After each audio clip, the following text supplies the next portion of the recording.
Hello students, today we'll talk about Edmund Spenser's poem One Day I Wrote Her Name Upon the Strand. Edmund Spenser was a poet of Elizabethan age. He was a key literary figure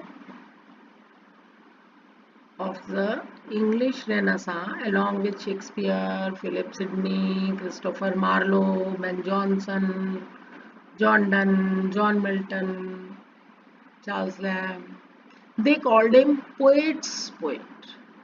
Poet's poet. Why he is called poet's poet? Because of the quality, because of the high quality of his poetry.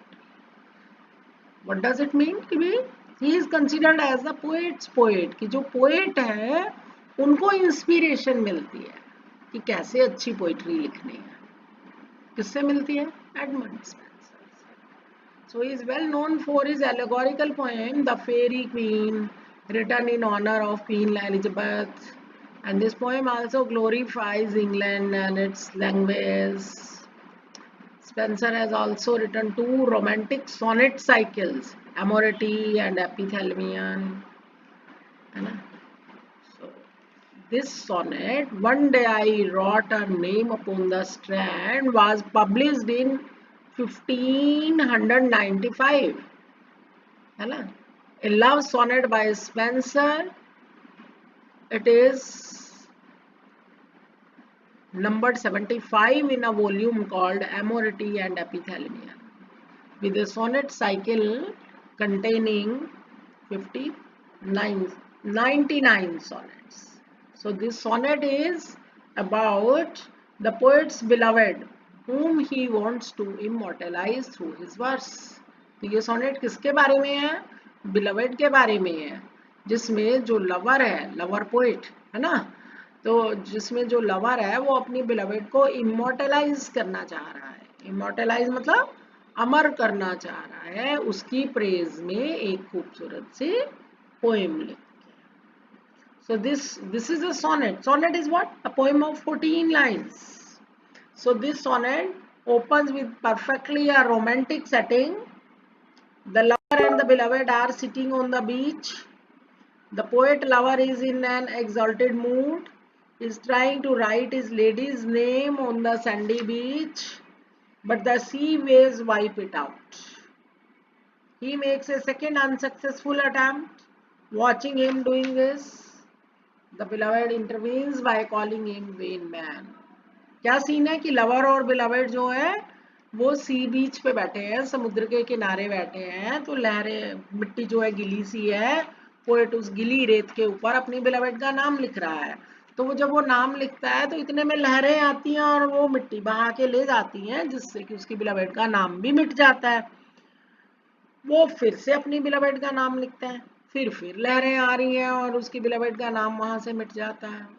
तो beloved भी ये देख रही है, तो she calls him a vain man, है ना. She rather reprimands him for his futile enterprise of trying to immortalize a mortal being. उसको बल्कि गुस्सा करती है कि वो एक इमोर्टल को इमोर्टल बना रहा है, जो नाशवान है, ह्यूमन बीइंग जैसे नाशवान है, उसको वो अमर बनाने की कोशिश कर रहा है. But the lover refuses to give up. लेकिन लवर जो है वो हार मानने के लिए तैयार नहीं है ना. As he firmly believes that the baser physical things may die, but the spiritual beauty of his beloved can certainly be eternalized by the power of his beauty.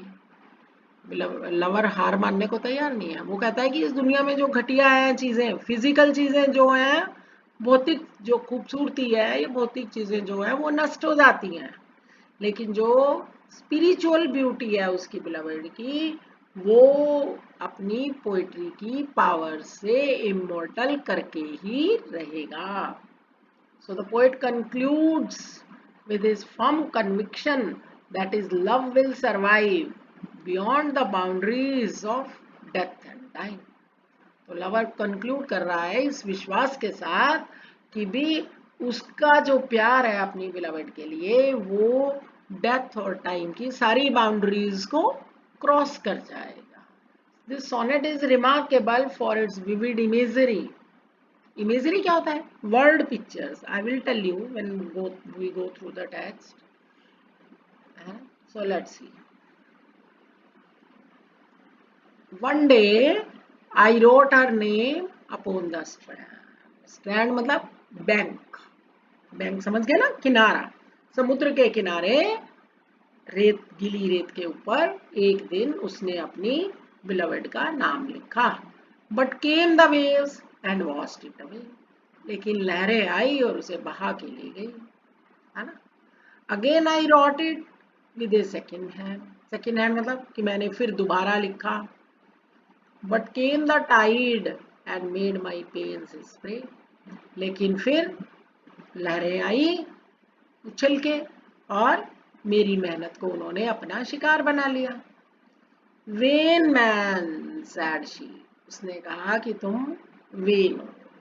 When मतलब क्या है? यूजलेस फेलो हो.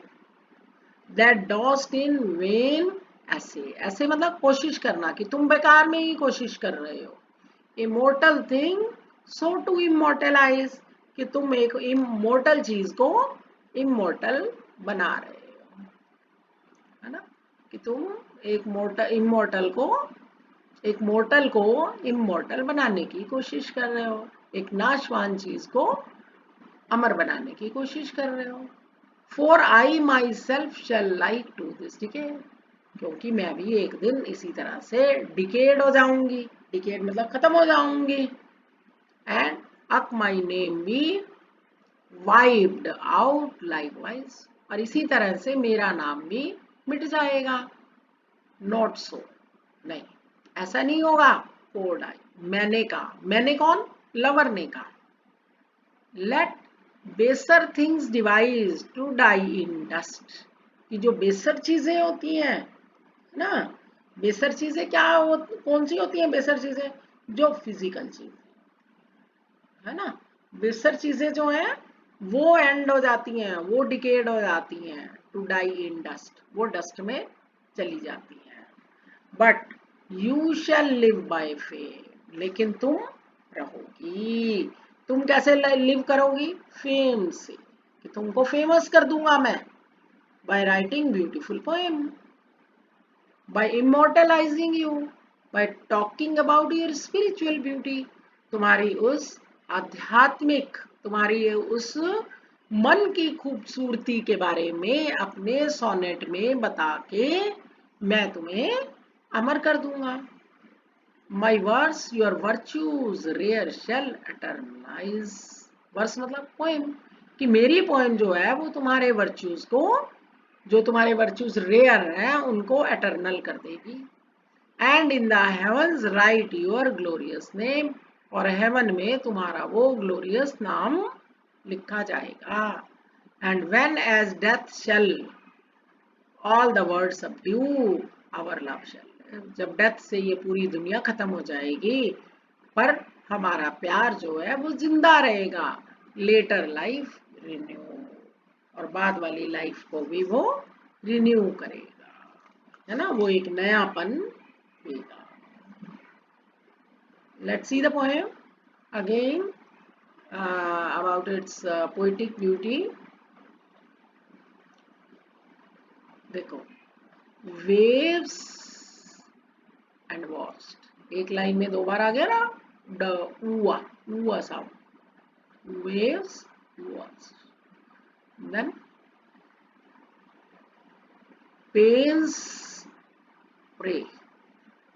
Pens प्रे. प आया initial sound, और इधर भी क्या आया? प.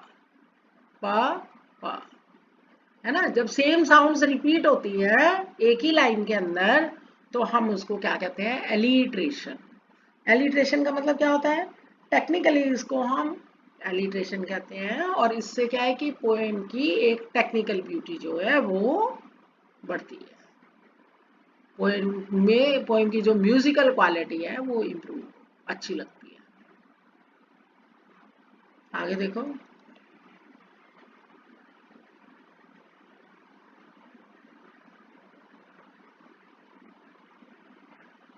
Die dust. ड और ड.